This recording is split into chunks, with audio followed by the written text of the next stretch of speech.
Assalamualaikum warahmatullahi wabarakatuh. Selamat siang para pemirsa dan adik-adik mahasiswa dimanapun berada. Semoga siang hari ini adik-adik semua dalam keadaan sehat walafiat, tidak kurang suatu apa.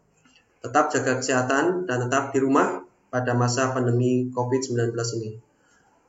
Pada siang hari ini saya akan menyampaikan pelajaran yaitu penguat daya kelas A atau power amplifier. Sebelum pelajaran dimulai, saya akan mengingatkan pada adik-adik semua bahwa pada semester yang lalu kita sudah mempelajari yaitu penguat sinyal kecil. Nah, di sini penguat daya adalah lanjutan dari penguat sinyal kecil, di mana input dari penguat daya adalah sinyal besar.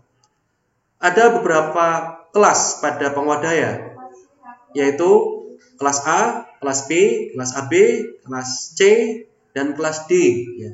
Kita akan bahas satu persatu untuk masing-masing kelas. Kita mulai dari kelas A.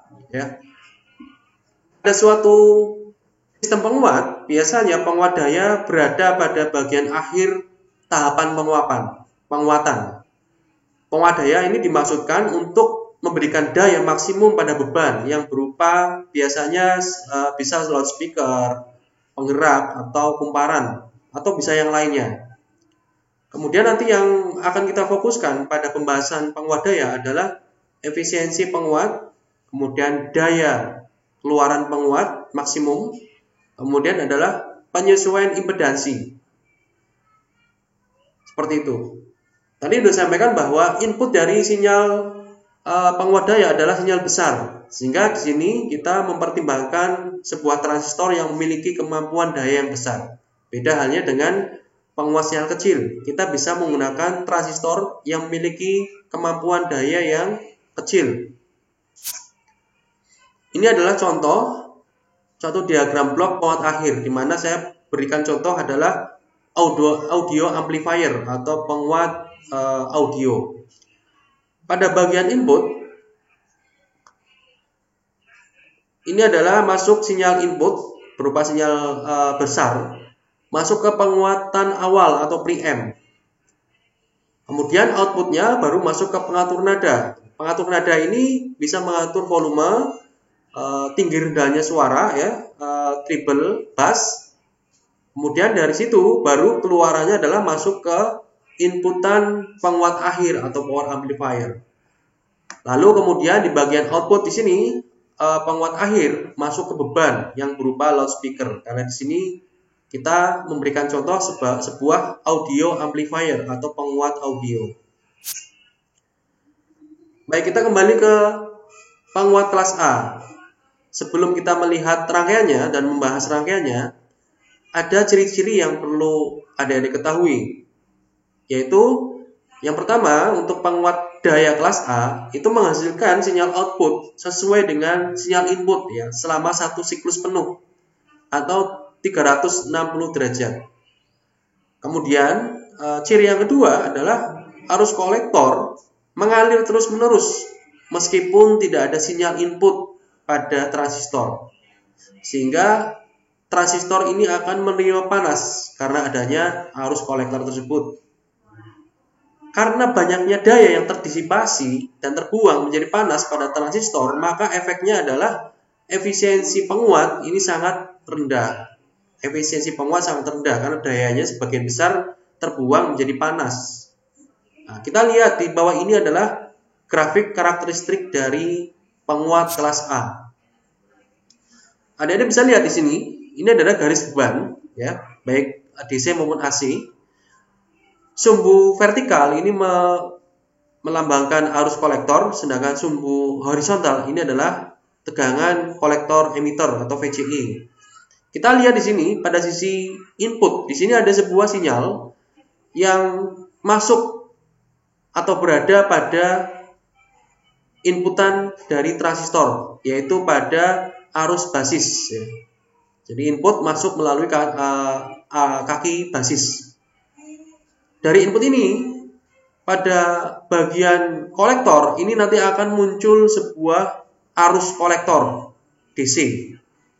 yang mana besarnya adalah selama satu siklus penuh ya, 360 derajat. Kemudian sifat dari penguat kelas B, kita sebutkan sifat-sifatnya dulu untuk masing-masing kelas. Tadi untuk penguat kelas A. Sifat dari penguat daya kelas B. Kalau di penguat daya kelas B, ini hanya menguatkan setengah siklus saja dari sinyal input. Sehingga apabila inputnya berupa gelombang sinusoida, maka outputnya berupa setengah gelombang sinusoida. Jadi hanya menguatkan setengah bagian dari gelombang sinusoida. Kemudian titik kerjanya. Titik kerjanya berada pada daerah cut off, yaitu pada saat ICQ sama dengan 0. Dengan demikian, saat tidak ada sinyal input pada bagian input, maka arus kolektor DC tidak mengalir. Ini adalah perbedaan dengan penguat daya kelas A. Kalau tadi penguat daya kelas A, arus kolektor DC itu akan tetap mengalir walaupun tidak ada sinyal input. Kemudian titik kerjanya juga berada di tengah-tengah garis beban DC. Kemudian untuk ciri yang ketiga dari penguat daya kelas B, ini adalah efisiensi yang tinggi karena tidak semua arus akan terbuang menjadi panas, karena arus kolektor hanya akan mengalir saat ada sinyal input. Jika tidak ada sinyal input, maka arus kolektor tidak akan mengalir. Ini yang menyebabkan efisiensinya menjadi tinggi. Penguat kelas B ini menggunakan dua penguat yang masing-masing menguatkan setengah siklus sinyal input dan setengah siklus sinyal input yang lain. Sehingga pada bagian output itu akan muncul satu gelombang penuh. Nah, penguat ini yang biasa disebut sebagai penguat push pull, ya. Push pull atau dorong tarik, ya. Kemudian penguat kelas AB, cirinya apa? Yaitu untuk penguat kelas AB ini beroperasi di antara penguat kelas A dan B. Kemudian transistor diberi bias di sekitar daerah cut-in, yaitu daerah saat mulai menghantar, ya. Sehingga di sini diperoleh sifat linearitas yang baik. Sinyal output yang dihasilkan selama lebih dari 180 derajat sampai kurang dari 360 derajat sinyal outputnya. Kemudian efisiensinya terletak di antara kelas A dan kelas B.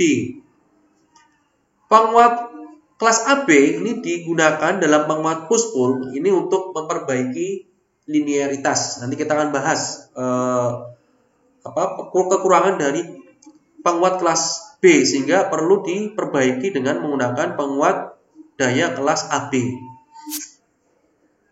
Penguat daya kelas C. Penguat daya kelas C ini menghasilkan sinyal output kurang dari 180 derajat dari sinyal input. Bias yang diberikan ini juga di bawah titik cut off atau titik mati. Untuk transistor NPN ini adalah dengan memberikan tegangan VBE negatif.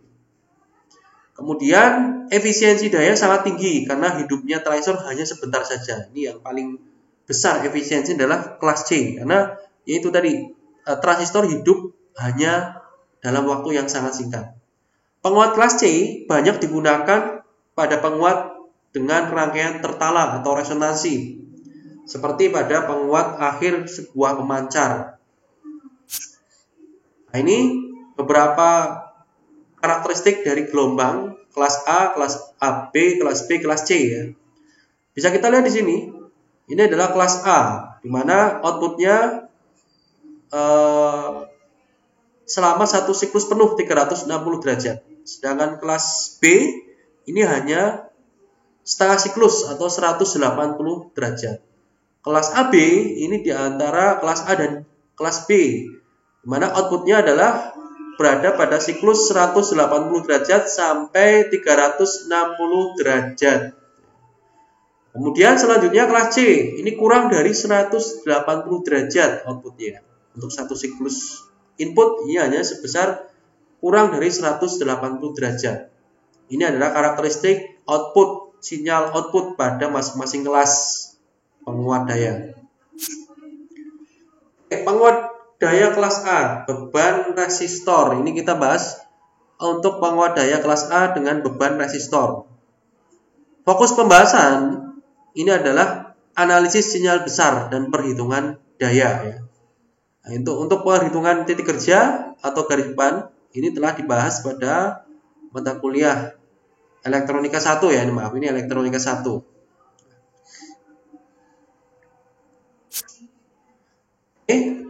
Beban resistor.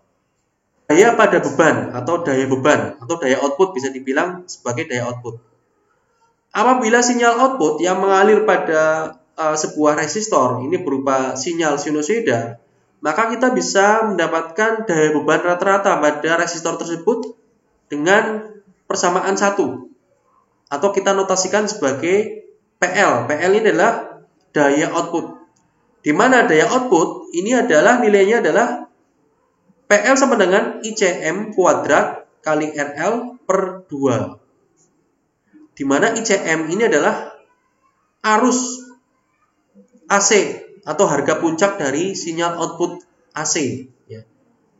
ICM, harga puncak dari arus kolektor AC. Arus kolektor AC atau arus output AC-nya. Ya. Sedangkan RL adalah nilai resistansinya. Supaya ini menghasilkan ayunan sinyal output maksimum, maka harga ICQ atau arus kolektor DC harus berada di tengah-tengah garis depan DC. Ini syaratnya ya. Jadi harga arus kolektor DC ini harus berada pada tengah garis depan DC.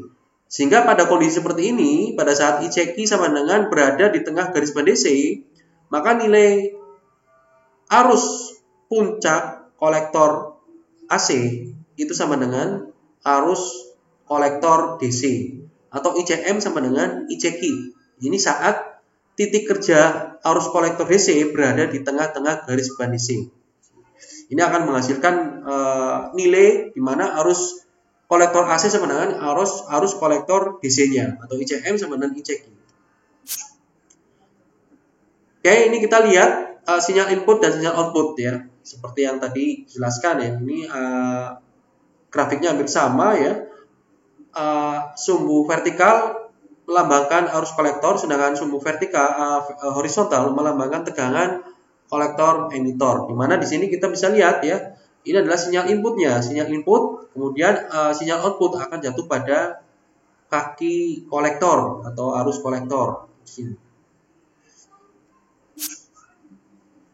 Oke, sekarang kita lihat jika kondisi arus kolektor AC sama dengan arus kolektor DC atau ICM sama dengan ICQ, maka kita bisa merubah sedikit, memodifikasi rumus dari daya rata-rata pada beban atau PL. Dan nilainya adalah maksimum. Kondisi ICM sama dengan ICQ, maka daya pada resistor itu adalah nilainya maksimum. Berapa nilainya? Nah, menurut persamaan 1 ya, maka ICM sama dengan ICQ. Maka di sini kita tinggal mengganti nilai ICM menjadi ICQ kuadrat dikalikan dengan RL per 2. Nah, sekarang kita lihat. Jika titik kerja transistor berada di tengah-tengah garis depan DC, maka nilai ICQ bisa kita peroleh dari PCC per 2 kali RL plus RE. Nah, tentunya kita melihat loop pada bagian kolektor ya, loop sini ya, loop output ya, arus kolektor dari RL menuju RE. Seperti itu. Nah, persamaan 3 ini nanti dimasukkan ke persamaan 2, sehingga PL max atau daya beban maksimum pada resistor itu bisa kita dapatkan VCC kuadrat kali RL per 8 RL plus RE kuadrat. Ini adalah rumus daya maksimum pada beban resistor pada saat maksimum.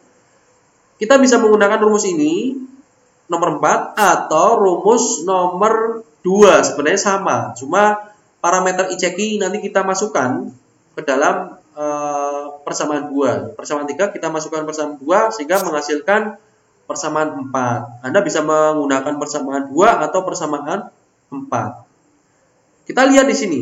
Dari persamaan 4 terlihat bahwa besarannya daya rata-rata maksimum beban itu pada saat sinyal output maksimum dan titik kerjanya berada di tengah-tengah garis beban DC, nilainya ini tergantung dari VCC, RL, dan RE saja. Nah ini, jadi nilainya hanya tergantung pada VCC, resistansi beban, dan resistansi emitter. Kemudian besarnya daya dapat diperbesar lagi, yaitu dengan cara apa? Dengan cara memperkecil nilai resistansi emitter. Nah, jika nilai resistansi emitter ini jauh lebih kecil dibandingkan RL, maka RE ini bisa kita abaikan. Bisa kita abaikan atau kita anggap tidak ada. Sehingga daya beban maksimum itu menjadi VCC kuadrat per 8 RL dari sini. Dari sini. Maka kita bisa menurunkan rumus lagi yang lebih sederhana menjadi PL max sama dengan VCC kuadrat per 8 RL. Rumus 5 ini bisa Anda gunakan saat nilai RE ini jauh lebih kecil dibandingkan nilai RL ya. Walaupun sebenarnya kita masukkan nilai RE dengan rumus 4 ini sebenarnya tidak masalah, tidak salah, benar. Dan selisih nilai pun itu tidak akan jauh berbeda dengan kalau kita menggunakan rumus nomor 5 ya. Jadi adik-adik tidak usah bingung terlalu banyak rumus. Mana rumus yang akan kita pakai? Bisa kita menggunakan rumus nomor 2, itu PL max sama dengan ICQ kuadrat RL per 2. Cuma di sini adik-adik perlu mencari nilai ICQ dulu atau arus kolektor DC-nya. Atau misalkan katakanlah kita tidak mencari nilai ICQ, tapi langsung bisa menggunakan rumus 4 ya. Rumus 4 ini merupakan gabungan antara rumus nomor 2 dan nomor 3, yaitu VCC kuadrat kali RL per 8 RL plus RE kuadrat.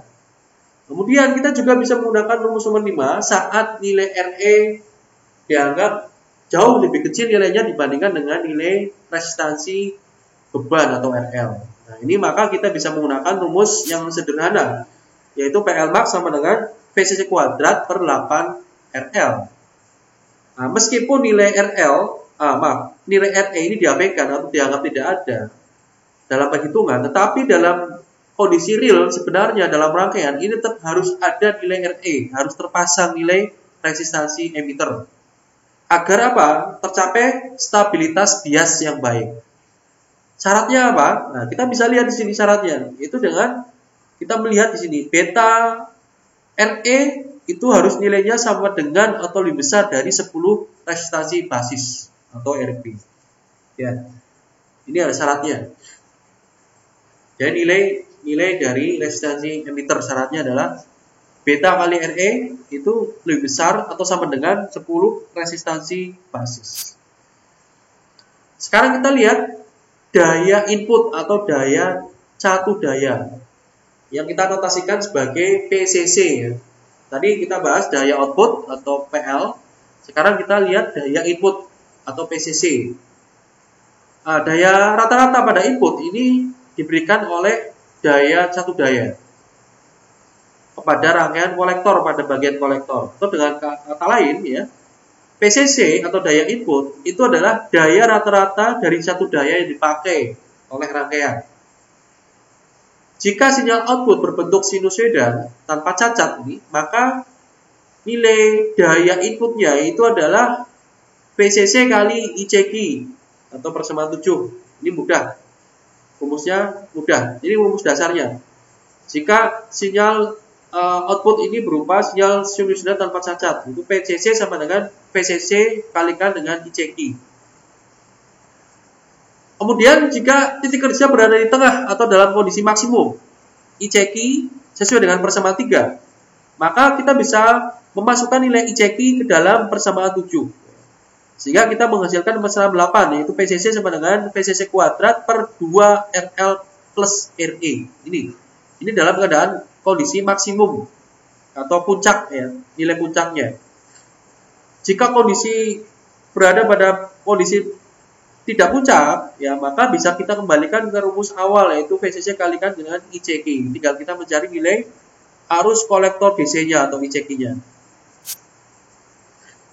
Nah, kemudian seperti tadi, Jika nilai RE ini jauh lebih kecil dibandingkan nilai RL, maka nilai RE ini bisa kita abaikan dalam perhitungan. Sehingga persamaan 8 bisa kita ubah menjadi persamaan 9. Sehingga PCC dalam kondisi maksimum itu adalah PCC kuadrat per 2RL. Nah, sekarang setelah kita mengetahui nilai daya input dan daya output, apa yang akan kita lakukan? Yaitu mencari efisiensi daya pada penguat. Efisiensi daya pada penguat. Nah, sekarang kita lihat efisiensi daya penguat kelas A. Yang namanya efisiensi berarti membandingkan antara output dan input. Sehingga kita membandingkan antara daya output dengan daya input. Atau PL dibanding dengan PCC. Ya, kita masukkan rumus-rumusnya terlebih dahulu. Di mana PL adalah ICM kuadrat RL per 2. Sedangkan PCC kuadrat per 2 RL. Nah, ini. Efisiensi akan maksimum jika kondisi ICM sama dengan ICQ atau arus kolektor AC itu sama dengan arus kolektor DC-nya. Atau saat posisi arus kolektor DC atau ICQ berada di tengah-tengah garis beban DC. Dan nilai RL jauh lebih besar dibandingkan nilai RE atau resistansi emitter. Maka kita bisa mendapatkan nilai di mana efisiensi pada penguat kelas A itu hanya sebesar 0,25 atau 25% saja. Ini sangat rendah sekali. Artinya bahwa sebagian besar daya akan terbuang menjadi panas. Seperti itu. Karena efisiensinya hanya 25%.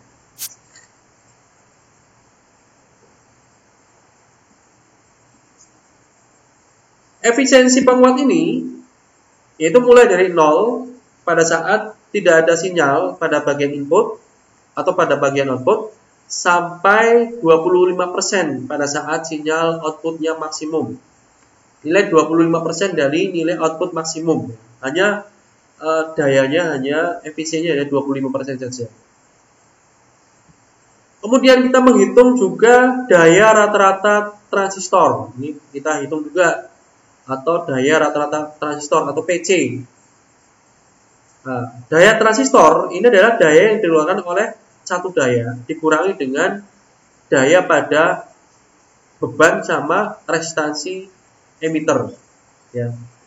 Bisa kita lihat di sini PC itu adalah PCC kurangi RL ditambah RE kalikan ICQ kuadrat dikurangi RL plus RE dikalikan dengan ICM kuadrat per 2. Daya pada transistor ini akan maksimum jika tidak ada sinyal output yang mengalir. Yaitu nilainya berapa? Maka PC max adalah PCC dikurangi RL plus RE kalikan ICQ kuadrat. Nah, nilai ini tidak ada karena adalah suku yang terakhir di sini adalah melambangkan atau merepresentasikan sinyal output. Dan maksimum jika nilai ini tidak ada sinyal output. Oke, kita lanjut.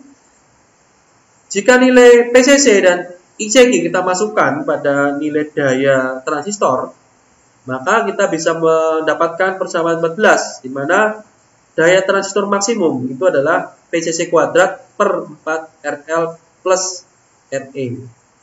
Dan ini adalah bentuk sederhana saat nilai RE atau resistansi emitter kita abaikan karena nilainya sangat kecil dibandingkan dengan nilai beban. Yaitu PC max itu adalah PCC kuadrat dibagi 4 RL. Oke, kita lanjut. Maka kita bisa mengetahui nilai figure of merit. Di mana figure of merit itu adalah daya maksimum transistor dibagi dengan daya maksimum pada beban atau PC max dibanding dengan PL max. Itu mendapatkan nilai 2. Nilai 2 ini artinya apa? Jika pada penguat kelas A beban resistor, daya beban yang diinginkan adalah 1 watt. Daya beban yang diinginkan adalah 1 watt.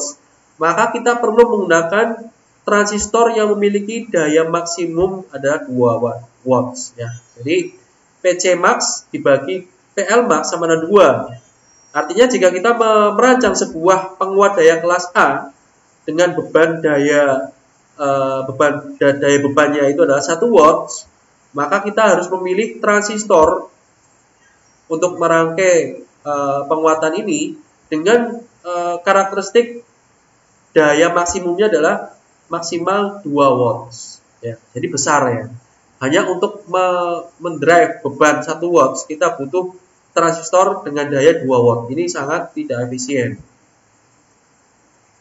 Daya transistor maksimum atau PC max ini sering dicantumkan pada datasheet atau lembar data transistor. Ini sebagai parameter yang penting, terutama saat kita merancang penguat daya. Untuk kebutuhan rangkaian, kita butuh transistor dengan daya maksimum berapa sih? Yaitu tergantung dari kelas penguat daya yang akan kita buat. Untuk kelas A, maka figure of merit-nya adalah 2. Ini fungsi figure of merit untuk menentukan nilai daya transistor dari nilai daya beban yang akan di-drive oleh penguat daya. Contoh nih ya, contoh soal. Ini pada penguat kelas A, ini seperti pada rangkaian di bawah ini. Nah, ini ada sebuah penguat kelas A pada rangkaian di bawah ini. Ini diberikan sinyal input sehingga mengalir arus basis dengan harga puncak adalah 10 mA.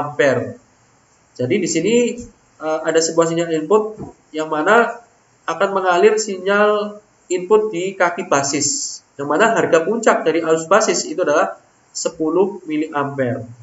Tentukan efisiensi penguat daya pada soal di bawah ini. Kalau yang ditanyakan adalah efisiensi, berarti kita harus mencari pertama adalah daya beban dan daya input, daya output dan daya input. Karena efisiensi adalah beban dibanding dengan input dibagi dengan input. Oke, kita perhatikan jawabannya. Di mana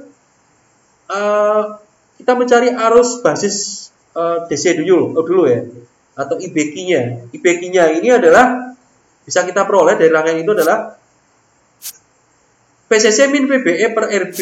Jadi arus basis DC dari pembiasan DC ini itu bisa kita lihat loop mulai dari VCC menuju RB, kemudian ke ground melewati kaki basis emitor. Maka IBQ yaitu arus basis DC itu adalah VCC min VBE. VBE ini letaknya ada tegangan basis emitter, letaknya di sini. Jadi VCC dibagi VBE, VCC dikurangi VBE dibagi dengan RB. Ini adalah ketemu arus basis. Besarnya berapa? Di situ adalah 19,3 mA. Adik-adik tinggal memasukkan nilai VCC, VBE, dan RB.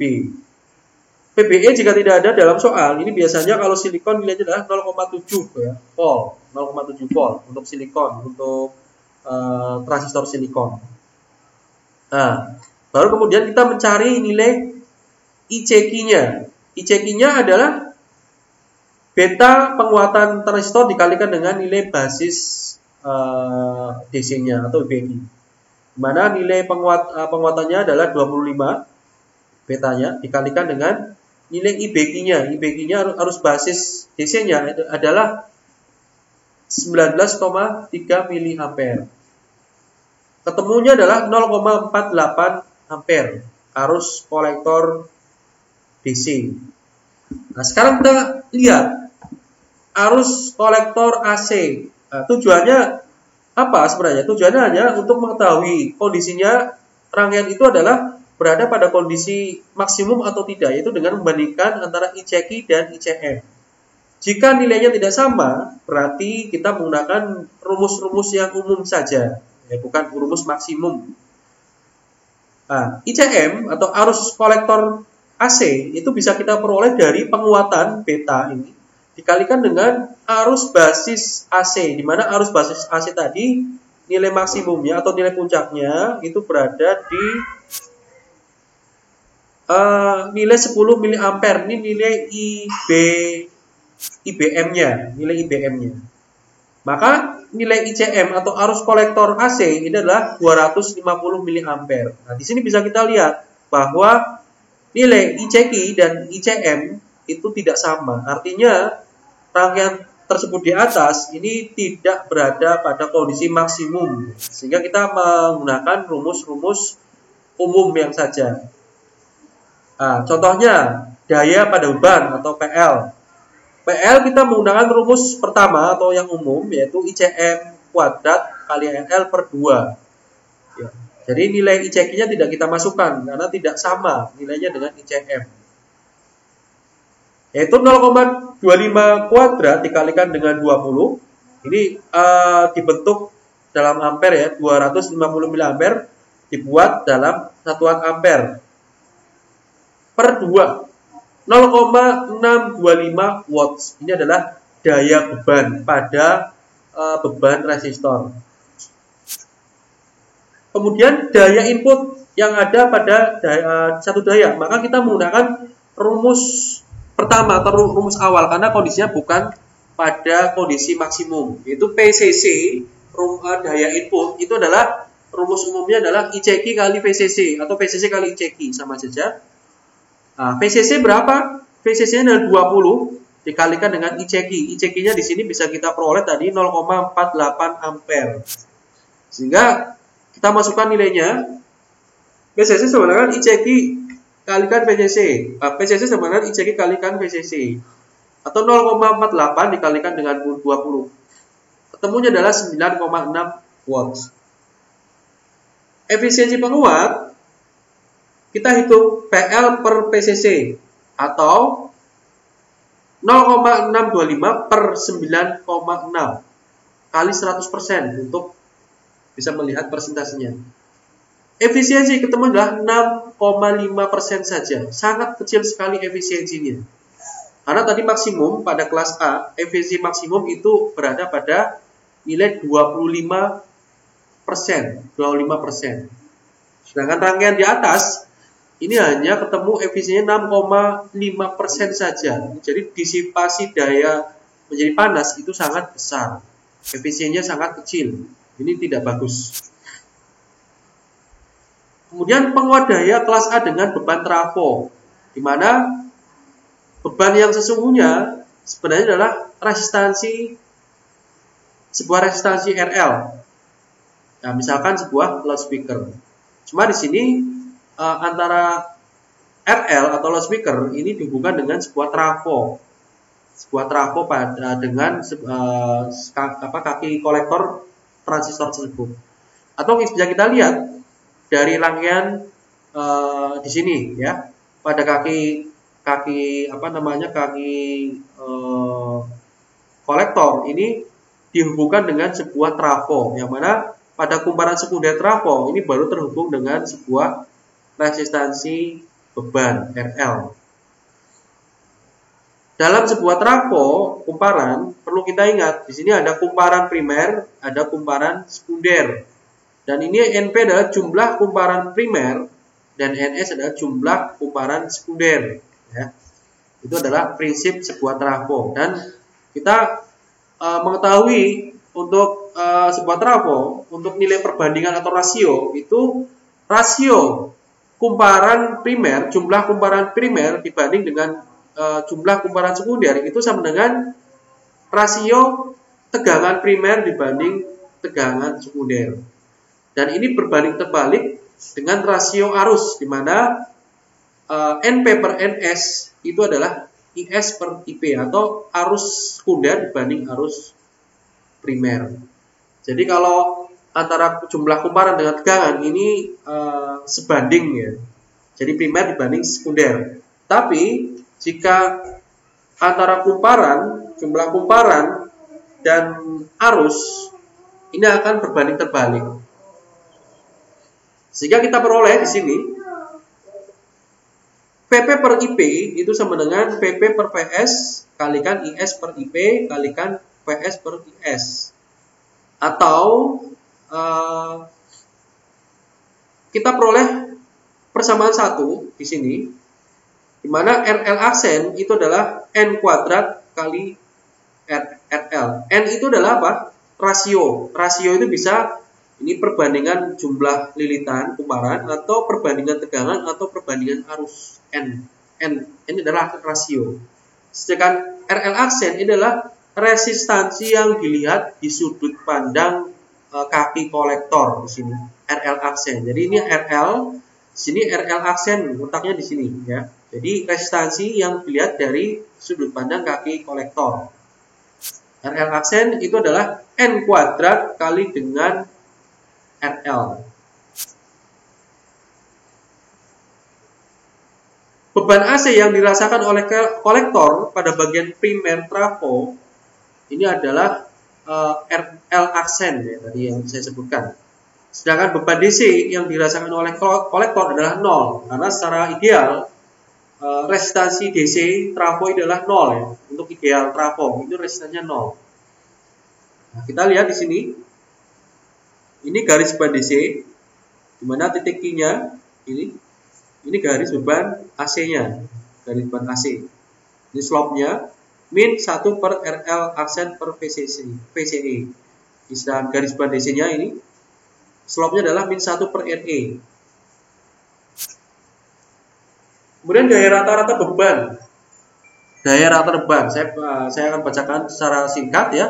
Rumus daya rata-rata pada beban trafo. Hampir rumusnya hampir sama, cuma di sini notasinya di sini adalah RL aksen, di mana PL atau daya beban itu adalah ICM kuadrat kali RL aksen per 2, di mana RL aksen adalah N kuadrat kalikan dengan apa tadi?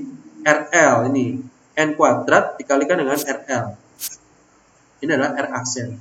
Sedangkan kondisinya, jika kondisinya maksimum ya sama, yaitu ICM sama dengan ICQ, maka persamaan PL sama dengan PL max sama dengan ICQ kuadrat kali RL aksen per 2. Hampir sama ya rumusnya dengan yang di atas, cuma bedanya adalah di RL aksen saja.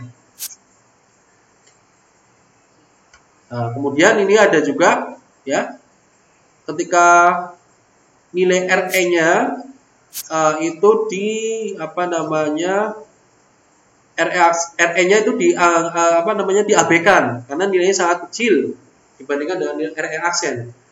Maka rumus ICQ menjadi PCC per RE aksen, dan ICQ ini nanti dimasukkan ke rumus PL max ini, rumus nomor 3, sehingga kita peroleh rumus yang lebih sederhana, yaitu PL max atau daya beban maksimum pada penguat kelas A dengan beban trafo itu adalah VCC kuadrat per 2 RL aksen. Jadi dipengaruhi oleh dua saja, dua parameter, yaitu VCC dan RL aksen. Kemudian daya input atau daya pada satu daya atau PCC. Rumusnya juga sama ya, PCC sama dengan VCC kali ICQ. Dengan apa? Dengan harga ICQ-nya adalah ini VCC per RL aksen, maka kita masukkan nilai ICQ ke persamaan 6. Kita peroleh persamaan 7, yaitu PCC sama dengan VCC kuadrat per RL aksen. Setelah mendapatkan nilai daya beban dan daya input, maka efisiensi dalam membandingkan daya beban atau daya output dibandingkan dengan daya input. Persamaan ini. Kita masukkan persamaannya. Dan jika maksimum, ternyata kita bisa mendapatkan efisiensi sampai dengan 0,5 atau 50%. Jadi untuk penguat kelas B, efisiensinya naik menjadi 50%, lebih baik dibandingkan penguat kelas berapa? Kelas A tadi. Nah, kesimpulannya, efisiensi daya kelas maksimum kelas A dengan beban trafo ini adalah sebesar 50%. Efisiensi penguat ini mulai dari 0% saat tidak ada sinyal output sampai 50% sampai sinyal outputnya berada pada kondisi maksimum, yaitu pada saat ICM sama dengan ICQ.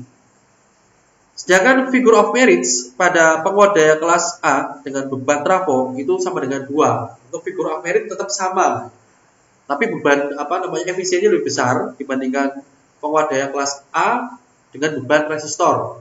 Sedangkan penguat daya kelas B dengan beban trafo ini efisiennya lebih besar dibandingkan tadi. Itu sebesar 50%. Tapi figure of meritnya adalah sama, 2. Oke, demikian yang bisa saya sampaikan untuk penguat daya kelas A. Semoga bisa Anda pahami. Untuk jika Anda tertarik dan merasa sesuai materinya dengan apa yang Anda cari, silakan Anda bisa subscribe channel YouTube saya di bawah ini. Silakan di subscribe. Maka pada saat saya upload materi lagi terkait dengan materi perkuliahan atau yang tutorial dan sebagainya, itu nanti dari email Gmail itu akan mengirimkan notifikasi ke email masing-masing. Silakan di subscribe dan gratis. Demikian apa yang bisa saya sampaikan. Untuk pertemuan yang akan datang kita akan bahas penguat daya kelas B, AB, B dan AB. Demikian. Terima kasih. Assalamualaikum warahmatullahi wabarakatuh.